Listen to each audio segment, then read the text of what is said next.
NCERT class 10 science हमारा chapter number 9 है light reflection and refraction. उसमें हम लोग क्लास नंबर 3 शुरू करते हैं। ये इंपॉर्टेंट क्लास है, image formation by spherical mirrors. तो representation of images form by spherical mirrors using ray diagrams. तो इमेज कहाँ फॉर्म होगी, कैसे फॉर्म होगी, वो हम लोग देखते हैं। कंसिडर एन एक्सटेंडेड ऑब्जेक्ट, मतलब जो पॉइंट ऑब्जेक्ट से मिलकर बना है, ठीक है, जो हम कह सकते हैं बहुत सारे पॉइंट से मिलकर बना है। Consider an extended object of finite size placed in front of a spherical mirror. Each small portion of the extended object acts like a point source. तो मान लेते हैं हमारे पास spherical mirror है, मान लेते हैं हमारे पास concave mirror है, और यहाँ पर एक extended object है।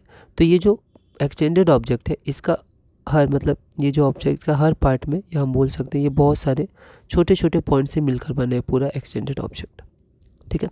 Each small portion of the extended object acts like a point source and infinite number of rays originate from each of these points. तो हर पॉइंट से कई सारी रेज क्या होंगी, ओरिजिनेट होंगी, जो यहाँ पर आके रिफ्लेक्ट करेंगी, बहुत सारी रेज। आगे बढ़ते हैं।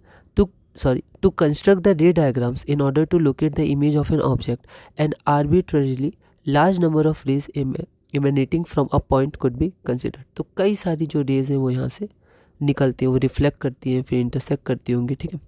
तो क्या होता है कि हम लोग कई सारी रेज को कंसिडर करके रे डायग्राम बना सकते हैं कि इसका इमेज कहाँ आएगा और कैसे आएगा, ठीक है।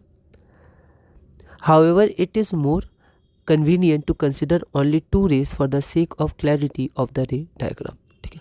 अब मिनिमम हम लोग को 2 ही रेज चाहिए, पर ज़्यादा से ज़्यादा हम लोग कई सारी रेज उसमें बना सकते हैं, ठीक है। फॉर एग्जांपल जैसे लीनियर इक्वेशंस इन 2 वेरिएबल्स है, हम लोग मैथ्स में देख रहे हैं। तो लीनियर इक्वेशन इन 2 वेरिएबल्स में अगर हमको कोई भी एक, जैसे मान लेते हैं 2x + 3y = 5, इसका हमें क्या चाहिए, इसका हमें एक लाइन चाहिए, लाइन को रिप्रेजेंट करेगा, उसको हमें शो करना है कार्टेशियन प्लेन में, ठीक है। अब हम कितने पॉइंट्स इसमें कंसिडर कर सकते हैं, तो इनफाइनाइट पॉइंट्स आप कंसिडर कर सकते हैं। एक्स के वैल्यू 1 रखिए, 2 रखिए, 3 रखिए, 4 रखिए, ठीक है, 5, 6, ऐसे कितनी भी रखिए, तो आपको एक पेयर XY मिल जाएगा। फिर आप उसको पॉइंट करिएगा, ठीक है, और पॉइंट करने के बाद आपको एक लाइन मिल जाएगा। लेकिन हम लोग क्या करते हैं, मिनिमम 2 पॉइंट्स, क्योंकि 2 पॉइंट से एक straight line, unique straight line pass होती है, ठीक है। तो हम लोग क्या करते हैं, एक्स की वैल्यू को 0 रख देते हैं, तो यहाँ पर y हमारा आ जाता है 5/3, मतलब इसका 1.6 के आसपास आ जाएगा, ठीक है। और फिर हम लोग क्या करते हैं, y की वैल्यू को 0 रखते हैं, तो x कितना आ जाएगा, तो हमारा x आ जाएगा 5/2 2.5। तो हम लोग क्या करते हैं, 2.5 को ले लेते हैं, ठीक है, और x को 0 रखने पे y की वैल्यू कितनी आ गई थी, 1.6, तो 1.6 को रख लेते हैं, ठीक है। तो ये आपका ऐसे इस तरफ से कहीं आ जाएगा, है ना। तो हम लोग 2 पॉइंट से ही इसको मार्क कर सकते हैं, पर अगर हम चाहें तो x की वैल्यू 1 रख सकते हैं, 2 रख सकते हैं, 3 रख सकते हैं। एक एग्जांपल लेके देखते हैं। मान लेते हैं x हमारे पास 1 है, तो जैसे हमारे पास x 1 आ जाएगा, तो यहाँ पर हम लोग लिख देंगे 2 + 3y = 5, तो 3y आपका 3 आ जाएगा, तो y की वैल्यू 1 आ जाएगी, ठीक है। तो x1 y1 भी लाई करेगा, तो यहाँ देखिए ये x1 है और ये y1 है, तो कहीं यहाँ पर ये भी इसी लाइन में लाई करेगा, ठीक है। तो इसी तरह जो यहाँ पर हमारे पास पॉइंट मतलब एक्सटेंडेड ऑब्जेक्ट है, उसके हर पॉइंट से हम लोग कई सारी रेस निकाल सकते हैं। फिर देखेंगे वो कहाँ कहाँ इंटरसेक्ट कर रही है, और उसका हम लोग इंडिविजुअल पार्ट बनाएंगे, तो वहाँ पर हमारे पास इमेज आ जाएगा, ठीक है। लेकिन हम क्या कर सकते हैं, क्लैरिटी के लिए सिर्फ 2 रेस को निकाल सकते हैं, ठीक है। और क्या होगा कि वो जहाँ इंटरसेक्ट करेगी उससे हम लोग एक इमेज फॉर्म कर सकते हैं क्लैरिटी के लिए। तो अब हम लोग आगे बढ़ते हैं। However, it is more convenient to consider only 2 rays for the sake of clarity of the ray diagram. Now, these rays are so chosen that it is easy to know their directions after reflection from the mirror. तो इस race को हम लोग 2 race को कैसे चुन सकते हैं, क्योंकि हमने अभी देखा हर पॉइंट से इन्फाइनाइट रेस, तो पूरे ऑब्जेक्ट से भी इन्फाइनाइट रेस निकल रही होंगी, तो हम लोग 2 रेस को कैसे चुन सकते हैं। These rays are so chosen that it is easy to know their directions after reflection from the mirror. The intersection of at least 2 reflected rays give the position of the image of the point object. तो कम से कम हमें 2 race चाहिए जिसका intersection से, मतलब जब वो reflect करेंगी तो रिफ्लेक्टेड रेस का जो इंटरसेक्शन होगा, तो उसकी मदद से हम लोग इमेज ड्रॉ कर सकते हैं। अगला क्वेश्चन हमारे पास है, which 2 rays can be considered for locating the image of an object. तो ऑब्जेक्ट की इमेज को लोकेट करने के लिए हम लोग कौन सी 2 रेज को कंसिडर कर सकते हैं, सब मैं एनसीईआरटी के नोट्स बना रहा हूँ। तो एनसीईआरटी में दिया हुआ है कि हम लोग कौन सी 2 रेज को कंसिडर कर सकते हैं, तो उसको हम लोग एक बार देख लेंगे और उसके बाद एक एक करके हम लोग समझेंगे रे डायग्राम्स हम लोग कैसे बना सकते हैं, वो कहाँ पर लाई करेगा, मैग्नीफिकेशन क्या होगा, वर्चुअल होगा, इरेक्ट होगा, इनलार्ज होगा, वो सारी चीज़ें हम लोग धीरे धीरे देखेंगे। तो एक बार हम लोग 17 का आंसर देखते हैं। तो हम लोग आगे बढ़ते हैं। तो हमें 2 रेज चाहिए, तो 4 रेज हम लोग देखते हैं, जिसमें से कोई भी 2 रेज हम लोग चूज़ कर सकते हैं। Any 2 of the following rays can be considered for locating the image. पहला है a ray parallel to the principal axis. तो एक रे जो प्रिंसिपल एक्सिस के पैरेलल है। हम लोग 2 केसेस देखेंगे, कनकेव मिरर और convex mirror. A ray parallel to the principal axis after reflection will pass through the focus concave के लिए और appear to diverge from the focus convex हो जाएगा कन्वेक्स मिरर के लिए। तो यहाँ पर हम लोग देखते हैं ये हमारे पास कनकेव मिरर है। तो यहाँ से एक रे आया, वो देखिए पैरेलल है प्रिंसिपल एक्सिस के। तो जब वो रिफ्लेक्ट होगा तो फिर वो फोकस से पास कर जाएगा। हमेशा जब भी ये हम लोग डायग्राम बनाएंगे तो angle of incidence angle of reflection के बराबर होगा। और कनकेव जो सी हमारा सेंटर ऑफ कर्वेचर होता है, उससे कोई भी लाइन परपेंडिकुलर होती है पोल के मिरर के, ठीक है। तो परपेंडिकुलर होती है, तो यहाँ पर परपेंडिकुलर के साथ जो एंगल होता है वो एंगल ऑफ इंसिडेंस होता है, रिफ्लेक्टेड रे का एंगल ऑफ रिफ्लेक्शन होता है। तो हमेशा ये लो आपका फॉलो होगा। उसी तरह अगर हम लोग देखें कन्वेक्स मिरर के लिए, तो यहाँ पर जो रे है वो तो यहाँ पर ऐसे नहीं जा पाएगा क्योंकि इधर नॉन रिफ्लेक्टिंग है। तो वो क्या करेगा, वो रिफ्लेक्ट तो हो जाएगा इसी तरफ, लेकिन ऐसा लगेगा उसको एक्सटेंड करेंगे रिफ्लेक्टेड रे को तो वो फोकस से निकला है, ठीक है। तो फोकस से पास कर रहा है। तो कन्वेक्स मिरर के लिए हम लोग जनरली ऐसे बनाते हैं। आगे हम लोग बढ़ते हैं, यहाँ पर कन्वेक्स हो जाएगा। अब अगला रे हम लोग क्या चूज़ कर सकते हैं, तो एक ऐसा रे जो फोकस से पास हो। A ray passing through the principal focus और फोकस इन कनकेव मिरर, तो वो एक्चुअली पास करेगा फोकस से कनकेव मिरर के लिए, तो वो पैरेलल हो जाएगा। अगर पैरेलल है तो वो फोकस से पास करेगा और फोकस से पास कर रहा है तो पैरेलल हो जाएगा। ऐसे हम ध्यान रख सकते हैं। तो यहाँ पर हम लोग देखते हैं, ये हमारा कनकेव मिरर है, तो ये फोकस से पास किया और ये आपका पैरेलल हो गया प्रिंसिपल एक्सिस के। उसी तरह कन्वेक्स मिरर के लिए अगर वो ऐसे डायरेक्टेड है कि हम लोग मान सकते हैं कि वो फोकस से पास कर रहा होगा, तो फिर वो जब इमर्ज करेगा तो वो पैरेलल कर जाएगा, ठीक है।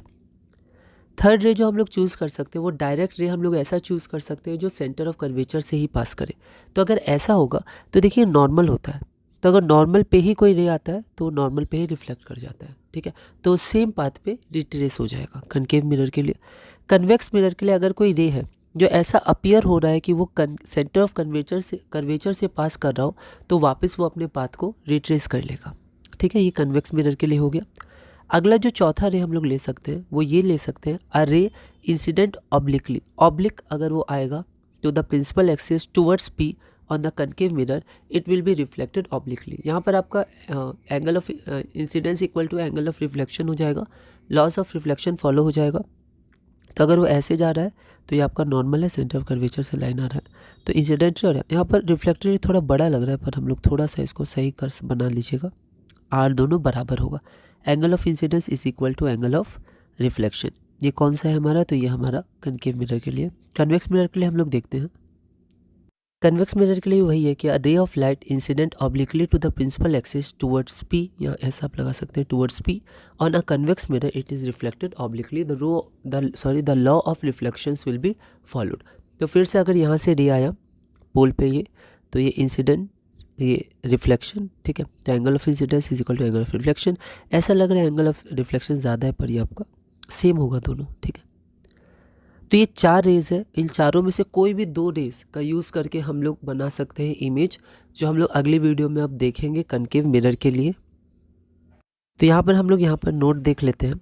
इन all the above cases the laws of reflection are followed. सब में लॉज ऑफ रिफ्लेक्शन फॉलो होगा। At the point of incidence the incident ray is reflected in such a way that the angle of reflection is equal to angle of incidence, जो हमारा first law होता है। अगला question है why is a ray passing through the centre of curvature of a concave mirror after reflection reflected along the same path. तो हमने देखा था थर्ड पॉइंट में, या थर्ड रे जब हमने देखा था कि कनकेव मिरर में अगर कोई भी रे सेंटर ऑफ कर्वेचर से पास करते हुए रिफ्लेक्ट कर रही है तो वापस उसी पाथ पे रिट्रेस हो जाती है। ऐसा क्यों? तो हम लोग देखते हैं, क्वेश्चन से पहले हम लोग आंसर ले लेंगे। बोर्ड में हम लोग को एक प्रॉपर आंसर के साथ आगे बढ़ना है, तो हम लोग क्वेश्चन से पहले आंसर ले लेंगे। A ray passing through the centre of curvature of a concave mirror after reflection is reflected along the same path because the incident ray fall on the mirror along the normal. Normal पे fall कर रहा है, और अगर normal पे अगर वो fall करता है तो वो वापस उसी पाथ पे चला जाता है। Because the incident ray fall on the mirror along the normal to the reflecting surface. तो यहाँ पर हमारा कनकेव मिरर है, यहाँ से आया तो सेंटर ऑफ कर्वेचर से जो पास करेगा वो क्या होगा, नॉर्मल होगा। ठीक है, तो यहाँ पर ये नॉर्मल आपका हो जाएगा। ठीक है, ऐसे भी हम लोग देख सकते हैं, सेंटर है, रेडियस है, यहाँ टेंजेंट होगा, तो ये क्या होते हैं, नॉर्मल होते हैं। ठीक है, तो यहाँ पर सेंटर ऑफ कर्वेचर से पास कर रहा है तो आपका नॉर्मल होगा, तो वापस पाथ को रिट्रेस कर लेगा। तो इसी के साथ हमने क्लास नंबर 3 पूरा किया। अगली वीडियो में हम लोग क्लास नंबर 4 शुरू करेंगे, जिसमें हम लोग देखेंगे रे diagrams for the image formation bye a concave mirror. तो क्वेश्चन नंबर 19 है, यहाँ पर हमें 6 पोजीशंस पढ़नी होती है। एट इन्फिनिटी, बियॉन्ड सी, फिर हमारा एट सी आता है, फिर बिटवीन सी एंड एफ, फिर बिटवीन एफ एंड सी, ऐसे करके एफ एंड पी आ जाएगा। तो ऐसे करके हमें 6 पोजीशंस और पढ़नी होती है। तो हम लोग 3 और 3 ऐसे करके देखेंगे। साथ में position of image, size of the image और नेचर ऑफ द इमेज, इसका भी हमें ध्यान रखना है। लास्ट में हम लोग टेबुलर फॉर्म में भी देख लेंगे, लेकिन पहले हम लोग इसको एक एक करके इसको देखेंगे। तो इस वीडियो में हमने क्लास नंबर 3 तक किया और हमने क्वेश्चन नंबर 18 तक किया। अगली वीडियो में हम लोग क्लास नंबर 4 और क्वेश्चन नंबर 19 से कंटिन्यू करेंगे और धीरे धीरे अपने class 10 science NCERT chapter 9 light reflection and refraction में आगे बढ़ेंगे।